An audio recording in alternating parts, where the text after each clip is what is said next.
She should ensure that COVID-19 protocols are adhered to at their ventures, lest more stringent measures be introduced. Industrialization and Trade Cabinet Secretary Betty Maina, who held talks with the business community, said small and medium-sized enterprises are critical in the fight against COVID-19.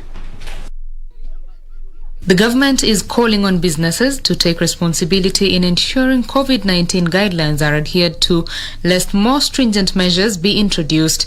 Trade CS said the government recognizes that the health crisis created by the fourth wave of the pandemic could potentially overrun the country's health sector, as well as worsen the economic downturn that the country has been experiencing.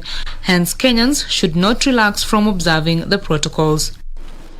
All of these guidelines, they provide for safe operations of businesses in compliance with the protocols that were issued by the Ministry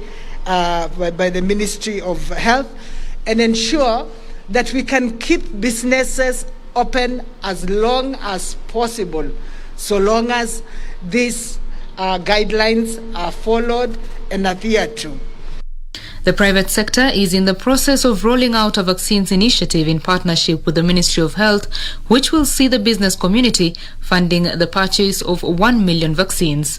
We currently have committed to 1 million vaccines as private sector, where we are working with government, where they will purchase on our behalf.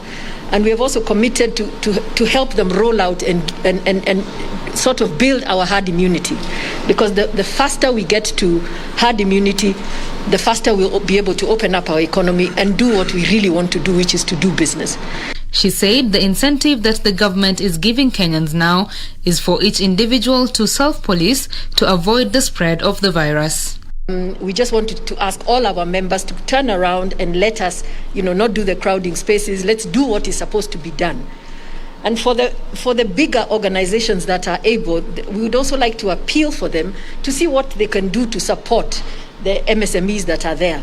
As the fourth wave of COVID-19 continues to ravage the country, business leaders insist that the business community ought to ensure adherence to the measures put in place to prevent a situation where more stringent measures could be introduced that could further plunge the economy and curtail business. Betty Kiptum, Prime Edition.